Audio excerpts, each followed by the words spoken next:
So how do you go about finding wood that is good to work with resin?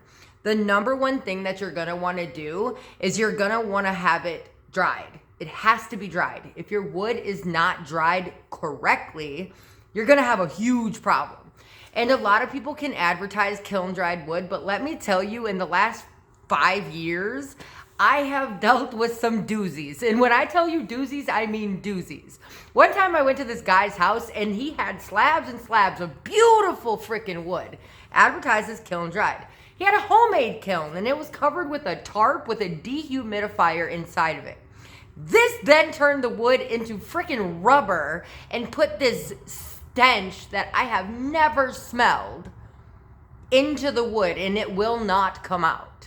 Yeah, fucked up there. So how do you go about finding reputable sources for kiln dried wood? Because if you look online, the shit's expensive, right? All right, so basically what I did was I went into Facebook Marketplace and I put in a couple of prompts. Kiln dried live edge slabs. That's it. You put in the mile radius of what you're willing to drive, which I'm usually willing to drive about an hour.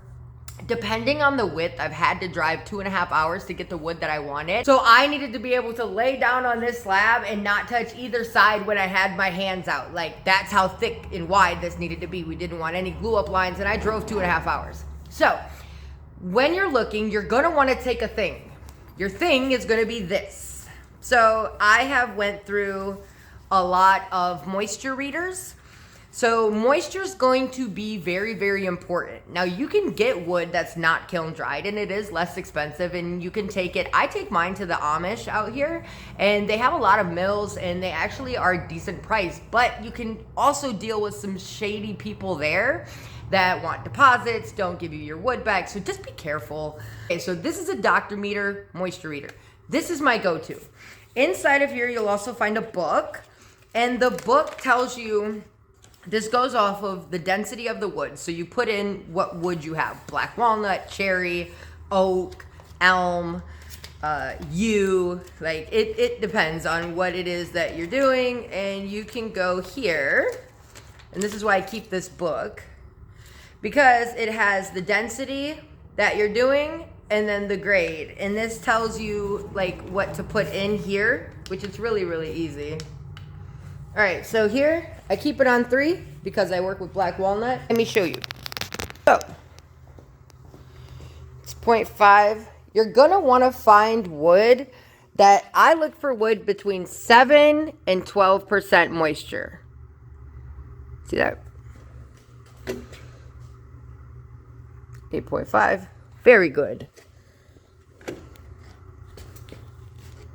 8.5, we are looking good. So I highly suggest that you get one of these. I bought a really, really cheap one at Harbor Freight, and that got me through my first year, but I wanted to stop puncturing holes in the wood. Now, a lot of times they will have, like if I'm looking to get the wood, a lot of times they will bore holes into it and they have their own moisture meter. But if you go to like smaller places, like I stuck with 2 people and I have a backup. So I have Josh and Chuck, and then I have a backup that's about an hour and 15 minutes away.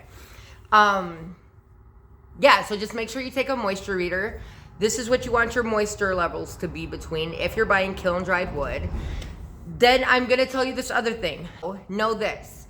Sometimes they'll say that they'll flatten it for you and they'll run it through a planer. All that's doing is making it pretty.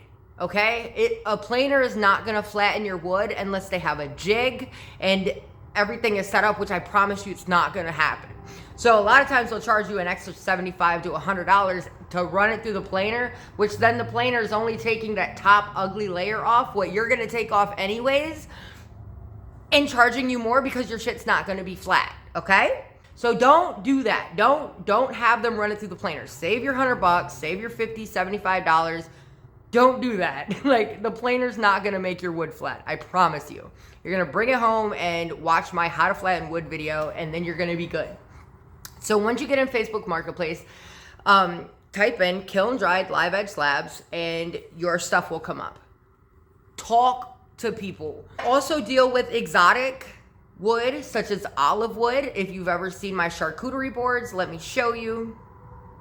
All right, so these are my olive wood charcuterie boards. And I get this wood right here from the Aegean region, I don't know how to say that, of Turkey. And I get it from Olive Wood Supply. I will link them down below. Also, I do things like this with burls. And I get that from Worldwide Burl Auction. Tell them Nita sent you. They already know who I am. I send people their way all the time. I don't get anything for it, but just saying. So if you're looking for burls, that's who I go to. And if you're looking for olive wood, that's who I go to. They have super reasonable prices. I usually buy boxes of the olive wood or slabs. I've got slab right here, shipped. This is the shipping label that was on the front of it. Or I'll get a box from them. They have charcuterie boxes and things like that. And then I can make these, which are super freaking pretty. Like, look at that. I just sanded these so they're dusty. But this is their olive wood, and I make my ocean charcuterie boards like this. All right, you guys, so I hope that helped. Once you find somebody that you're comfortable with, that doesn't try to screw you over, and that is there when you need them, save that number. Save that number, because you're going to want that number. You're going to find people that think their wood is like... I've had somebody try to charge me $900 for a slab I got for $150. Okay? Don't do it. Find your people. Find your people. Talk. Look. Take your moisture reader. Like, do those things. Okay? Yeah. Okay, so sometimes you'll get people that say that they kiln dry wood, but they don't know how to do it correctly. So they'll put it in there and then it'll start drying, but then they'll take it out. But all the moisture is left in the middle, and after a couple, so yes, when it gets out of the kiln, it's testing dry out here, but the moisture's in the core. So after a day or two of being out, that's why I like to acclimate my wood to see like what's really going on. The moisture will then disperse again, and now your wood is not dry anymore. So you have to find somebody that you can trust and that knows what the hell they're doing, okay?